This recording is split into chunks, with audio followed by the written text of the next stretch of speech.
기도하시겠습니다. 네. 아니, 네.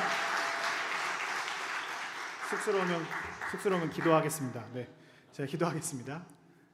주님, 감사합니다. 3일밤 예배로 주님께 나왔습니다. 저희 나온 모든 하나님의 사람들에게 복 내려주셔서 주님의 말씀이 귀에 마음에 들리게 하시고 말씀대로 살아가는 은혜가 결단이 우리에게 있게 하여 주옵소서. 전하는 자나 듣는 자 모두가 하나님의 은혜 가운데 거하며 말씀 앞에 엎드리는 귀한 시간 되게 하여 주옵소서. 감사합니다. 예수님의 이름으로 기도했습니다. 아멘. 네, 소개받은 칠성교회 성규 목사입니다. 전 요즘에 그 화천 칠성교회 성규 목사라고 소개하고요. 논산에 오니까 좋은 게 두 가지인데요. 여긴 좀 따뜻하네요. 그리고 아까 양촌 IC에서 내려서 이렇게 막 차 타고 오는데 국방대 정문을 지나는데 여기 국방대학교 왔다라고 했던 느낌을 받은 게 뭐냐면 우리 꼬맹이들이 자전거로 레이싱을 막 여기서 하시더라고요. 왔다 여기. 저 있을 때도 그랬거든요. 네. 저는 2024년도에 국방대학교를 섬겼고 제가 6대 목사님, 7대 목사님이셨습니다. 원래 제가 전에 있었던 교회들을 잘 가지 않고 연락도 잘 안 하는데 오고 싶은 마음이 있었습니다. 그래서 제가 박동현 목사님께 제가 지금 2주 동안 대전에서 교육을 받고 있는데 어디를 간다고 얘기하지 않는데 박동현 목사님께 나 2주 동안 대전에 갈 거야 라고 이 말씀을 창피하니까 제가 불러라 얘기는 못했고 갈 거야 라고 그랬고 센스 있는 박 목사님께서 먼저 알아차리시고 오십시오 뭐 이렇게 하셔서 이쪽에서 저를 부르는 것처럼 이렇게 아름답게 포장이 되어서 오게 되었습니다. 저처럼 설교 한번 땡땡이 치는 걸 좋아하는 목사님이 아닌 걸 제가 알기 때문에 불러주셔서 감사하고 이렇게 만나서 너무 반갑고 반가운 얼굴들 많이 계셔서 반갑고 제가 한 3개월까지는 떠나고 3개월까지는 밴드를 맨날 들어갔었는데 저희 가족한테 지적받았거든요. 고만 봐라. 7사단에 집중해라 그러면서 좀 이제 안 보고 안 봐야지 그러고 있었는데 늘 계속 가슴에 품고 기도하고 있었던 교회였습니다. 함께 또 말씀으로 만날 수 있어서 반갑고 저를 처음 본 분들은 또 하나님 말씀으로 우리가 큰 은혜가 있었으면 좋겠습니다. 저는 오늘 만남이라고 하는 주제를 가지고 하나님의 은혜를 나누어 보려고 합니다. 용사들 앞에서는 이 노래로 시작하면 쟤 뭐야 라고 표정을 짓지만 여러분들은 이 노래를 말씀드리면 알 겁니다. 우리 만남은 우연이 아니야. 모르시는 것처럼 표정 짓지 마십시오. 저희들의 만남엔 우연이라는 것이 없다고 우리는 고백합니다. 제가 그리고 여러분을 만났고 또 이곳에서 말씀으로 만난 것 또한 하나님의 은혜이고 분명한 하나님의 메시지가 있을 것이라고 생각합니다. 우리가 군대에서 용사들을 보면 매일매일 힘들다 어렵다라고 이야기하는 게 훈련이나 다른 작업이 때문에 힘들다고 이야기하지는 않을 겁니다. 사람 때문에 힘들죠. 부모님들이 늘 하시던 말씀, 친구 잘 만나야 좋은 데 간다. 친구 따라 강남 간다. 군대도 마찬가지죠. 좋은 선임, 좋은 후임, 좋은 동기 만나야 천국이고 그렇지 않으면 어렵습니다. 개인적으로 군종 목사로 살면서 늘 신자들과 좋은 사람들과만 만나는 건 아니었습니다. 부대에서 제가 만나는 그리고 제가 사단 참모 있으니까 대부분은 저랑 만나는 참모들이랑 사람들이 교회 다니지 않는 사람들이 훨씬 많이 있습니다. 그들과 전혀 다른 세계의 이야기들을 이렇게 하다 보면 여러 생각들이 들 때도 있고 불편하지만 교회를 좋아하지 않는 사람들과의 만남들도 늘 있습니다. 그런데 그 만남들이 저에게 특별한 의미를 줍니다. 다시 한번 리프레시하고 어디에 서 있는지 어떻게 해야 되는지에 대해서 생각해 보게 합니다. 여러 만남들이 있는데 그 중에 가장 귀한 만남 가운데 하나는 바로 주님과의 만남입니다. 성경은 예수님을 만난 사람들이 드라마틱하게 변화되었던 사건들을 많이 기록하고 있고 오늘 저와 여러분들이 읽었던 이 말씀 가운데서도 아주 잘 드러나 있습니다. 돈은 많았고 사람들이 함부로 할 수 없는 위치에 올라와 있는 삭개오라고 하는 사람. 그렇지만 그는 주님을 만나고 그의 삶이 180도 변화되었습니다. 그런데 여기서 주목해야 할 것은 주님께서 삭개오를 만나셨다는 사실입니다. 오늘 1절에 보면 예수께서 여리고를 지나가셨다라고 표현하고 있습니다. 여리고는 예루살렘 성에서 한 30km 정도 떨어져 있는 도시고 고대 근동에서 제일 오래된 도시라고 이야기합니다. 그래서 교통적으로도 물류적으로도 굉장히 중요한 도시고 많은 사람들이 왔다 갔다 하는 그곳이었습니다. 종려나무 가지로 유명하기도 하고 헤롯의 겨울궁전이 있었던 곳이라고도 하면서 굉장히 유명하고 많은 사람들이 드나드는 상업도시이자 물류도시였습니다. 그래서 통행세나 상업세 같은 세금을 내는 일들이 많이 있었고 그곳에 삭개오라는 사람이 살고 있었습니다. 삭개오를 설명하는 게 두 가지인데 세리장이라고 하는 것과 키가 작다는 이야기였습니다. 세리장은 세리들을 관리하는 최고 높은 자리에 있는 사람입니다. 여기 좀 설명이 필요한데 이 시절 삭개오가 예수님이 살던 시절은 로마가 이스라엘을 다스리던 시절이어서 로마에서 이스라엘 사람들에게 세금을 걷었습니다. 근데 로마 사람들이 직접 안 하고 이스라엘 사람들 가운데 몇몇 사람들을 뽑아서 세금을 걷어서 로마에게 바치는 일들이 그런 시스템을 갖추고 있었습니다. 그런데 이 세리들이 받는 월급이 그렇게 많진 않았고 이 사람들의 주 수입원은 이 사람한테 100원 걷어야 되는데 110원 걷고 저 사람한테 120원 걷어야 되는데 130원 걷어서 내 부당 이득을 조금 취하면서 내 수익을 높였습니다. 그러니까 이스라엘 사람들에게 있어서 세리는 나쁜 놈입니다. 내 돈을 뺏어간 나쁜 놈. 그런데다가 로마에게 부역하는 매국노인 거죠. 율법적으로도 이방인과 계속 접촉하는 사람들은 부정한 자라고 여겼는데 세리들이 대표적인 부정한 자들 가운데 하나였습니다. 그가 돈이 많이 있고 세리의 장이었기 때문에 높은 지위를 차지하고 있었지만 사람들 마음속에는 저 사람은 매국노, 나의 돈을 뺏어가는 나쁜 사람이라고 하는 생각들을 가지고 있었습니다.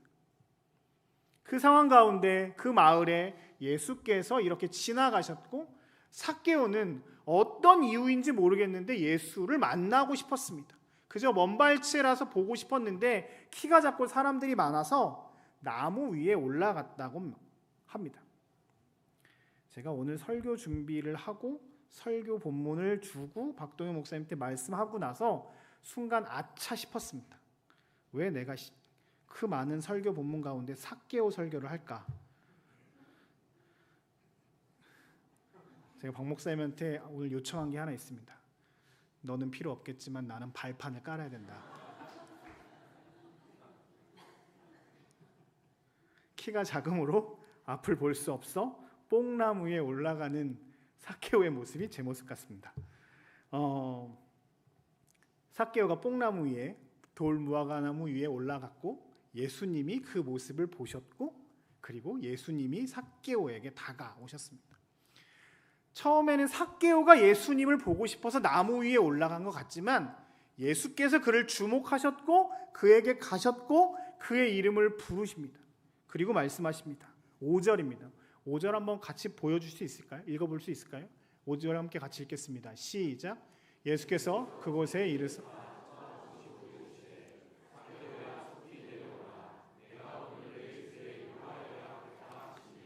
이 본문을 보면 되게 이상한 것이 있습니다. 첫 번째, 주님이 삭개오의 이름을 아신다는 사실입니다. 삭개오가 예수님을 찾는 것 같아서 나무 위에 올라간 것 같아 보이지만 주님은 삭개오를 아셨습니다.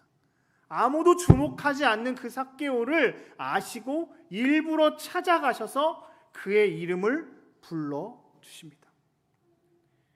성경에 보면 예수님은 어떤 사람들을 부르실 때 야 몇 번, 야 누구라고 하지 않으시고 그의 이름을 부르십니다. 베드로야, 마리아야, 삭개오야. 오늘 주님께서 여러분들의 이름을 불러주시기를 소망합니다. 주님은 그런 하나님, 그런 우리의 주님이십니다.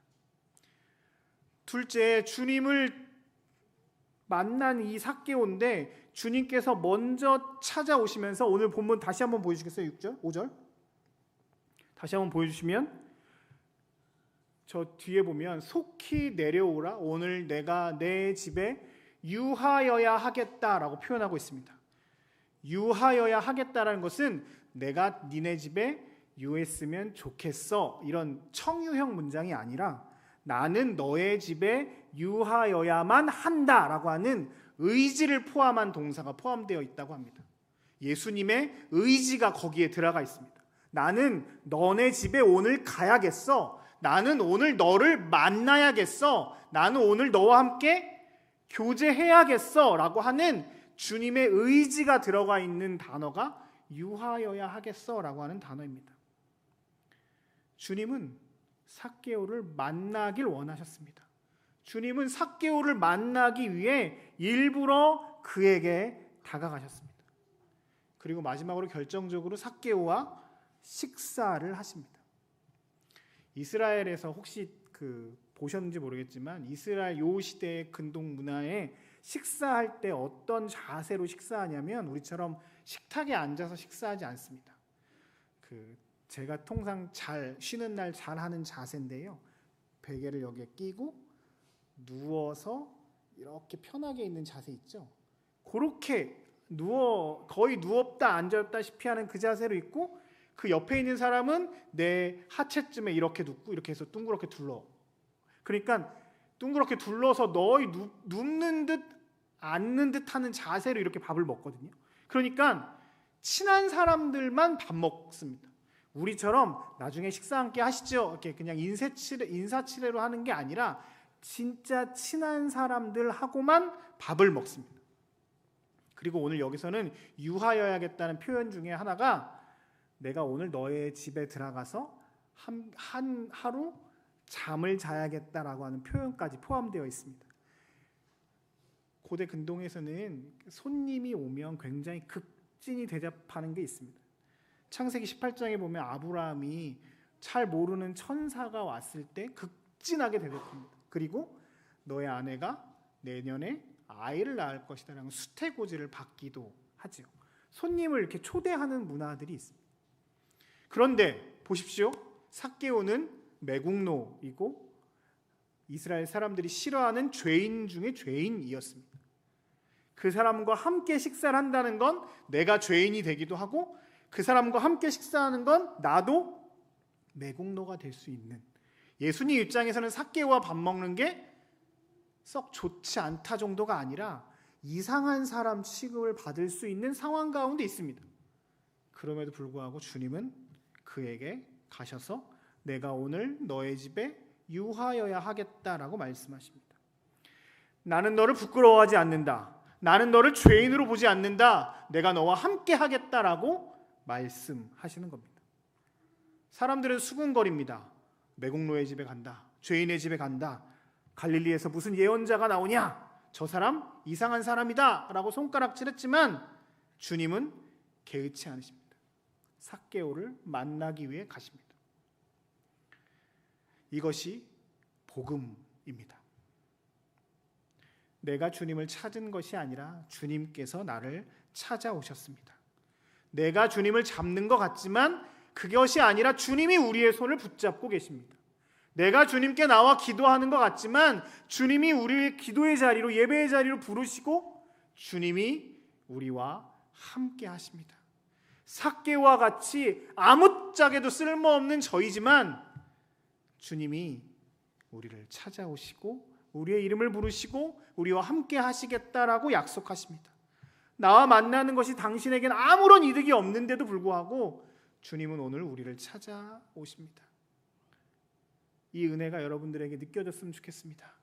성도들에게서 가장 중요한 것은 내가 아무짝에도 쓸모없는 삭개오와 같은 인간인데 하나님이 나를 사랑하시는구나, 하나님이 나를 만지시는구나, 하나님이 나와 함께 하시는구나라는 것들을 느끼고 경험할 때 우리의 삶에 근본적인 놀라운 은혜가 넘쳐나게 될 것입니다.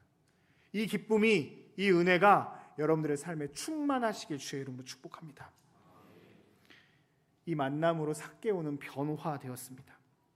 생각해 보십시오. 삭개오 입장에서 예수를 보고 싶어서 사람들 눈에 시선에 이렇게 있었지만 나무 위에 올라갔는데 주님이 찾아오셨고 이름을 부르고 내가 너의 집에 들어가 유하여야 하겠다라고 하셨을 때 얼마나 기뻤겠습니까?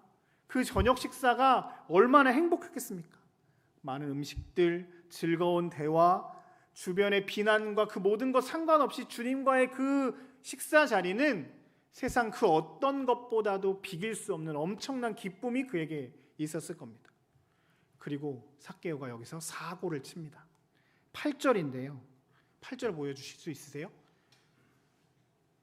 제가 읽어볼게요. 삭개오가 서서 주께 여짜오되 주여 보시옵소서 내 소유의 절반을 가난한 자들에게 주겠사오며 만일 누구의 것을 빼서 속여 뺏은 일이 있으면 내 갑절이나 갚겠습니다 라고 표현하고 있습니다. 제가 이거 한번 설명한 것 같은데 쉽게 제가 설명을 하자면 삭개오가 자기 재산이 100억 정도 있다고 합시다. 별로 놀라지 않는 거 보니까 그 정도는 다 있으시죠? 네. 100억 중에 지금 얼마 준대요? 절반? 50억 준대요. 삭개오 지금 50억 남았습니다. 이 정도도 괜찮습니까? 그리고 자기가 빼앗은 것을 4배로 갚겠다고 이야기합니다. 원래 출애굽기 22장에 보면 누군가를 속여서 하면 2배 갚으라고 말씀이 되어 있거든요. 그것의 2배를 한다는 거예요.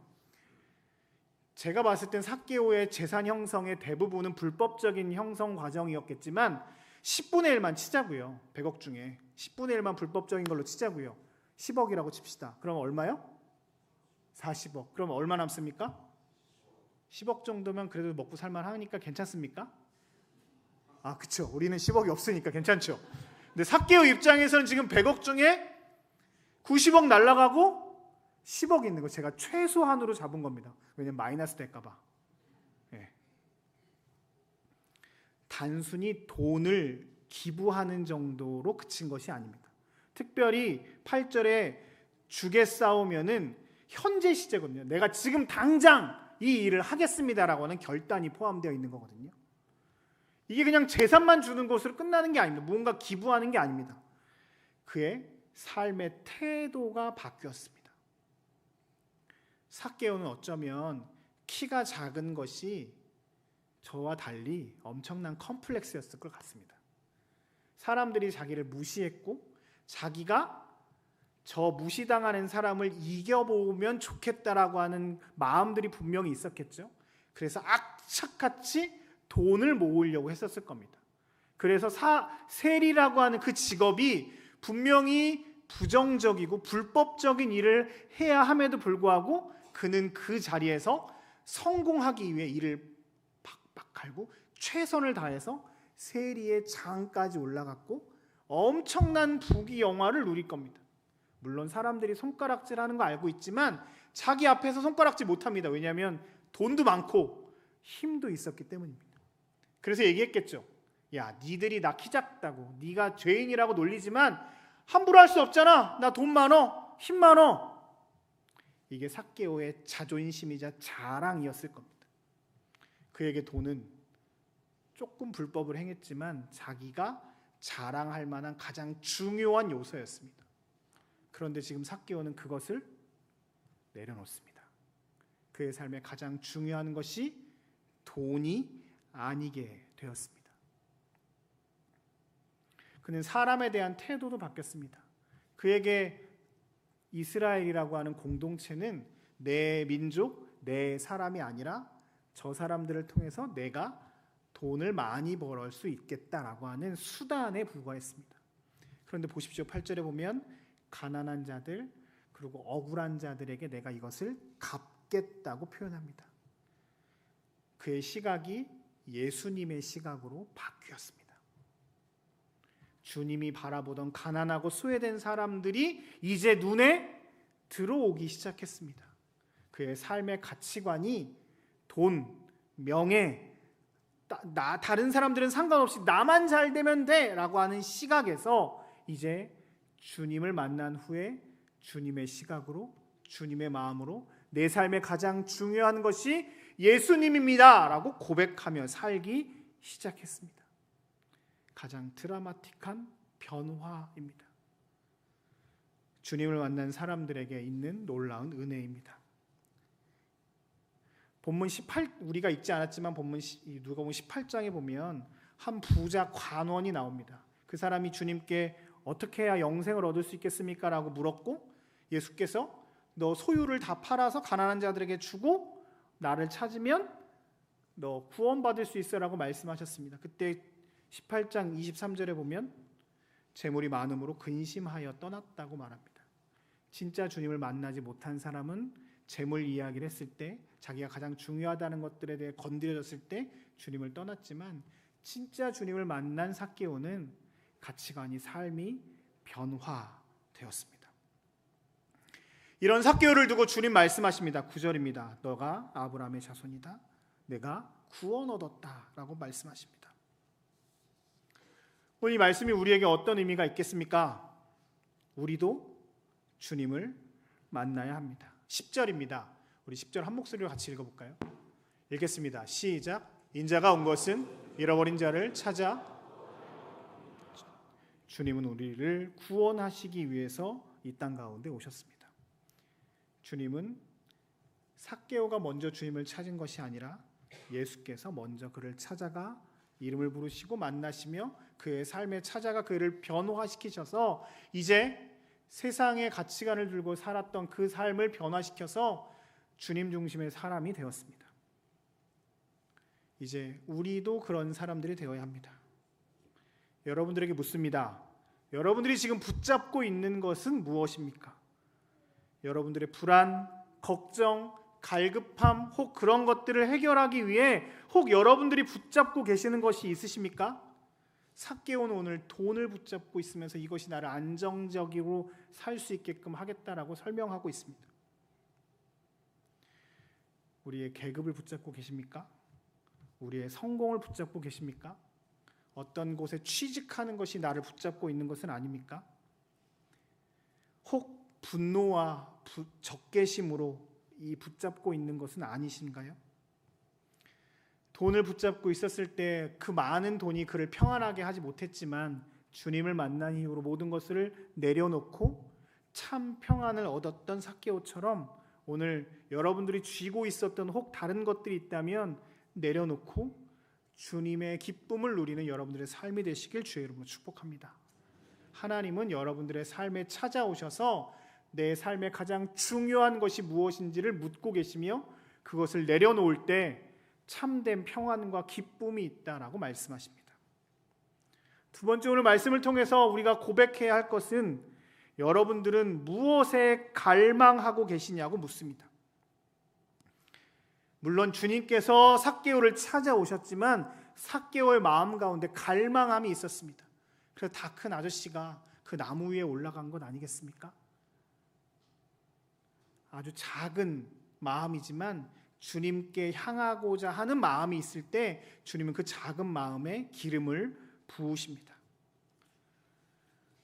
아침의 시작을 주님과 함께 하십시오.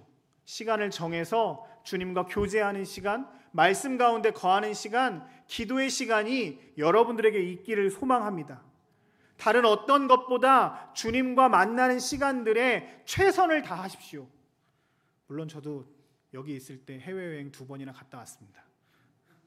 그렇지만 잘 알고 있습니다. 이곳에 가면 쉰다, 편하게 쉰다, 더욱 쉰다.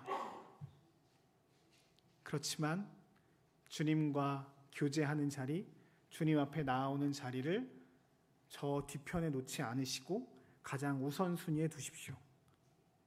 그리고 내가 상황이 좋아지면 할게요.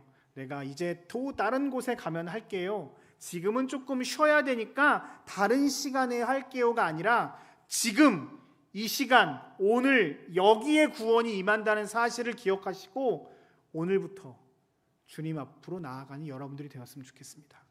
주님이 오늘 여러분들을 부르십니다. 국방대학교에서 말씀을 전할 수 있어서 참 감사합니다. 이곳에 계신 여러분들 너무 축복하고 늘 사랑하는 마음이 있습니다.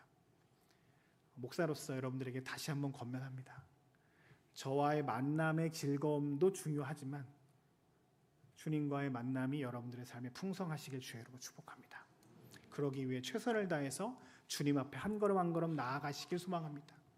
여러분들의 삶에 여러 가지 많은 복잡하고 많은 불편함들, 많은 어려움들, 혹은 조금 쉬고 싶은 그 마음들, 그 모든 것들이 우리 가운데 있는 것 사실이지만 그 무엇보다 주님과의 교제와 주님과의 만남을 가장 중요하게 여기시며 살아가는 여러분들이었으면 좋겠습니다.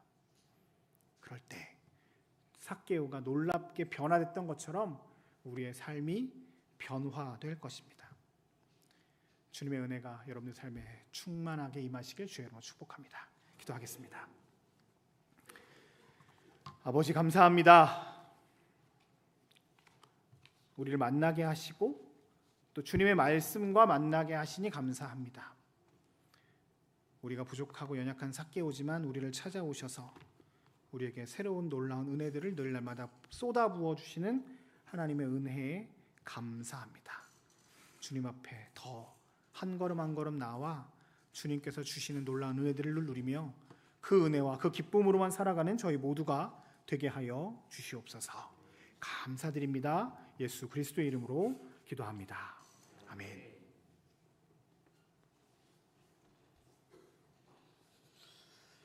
귀한 말씀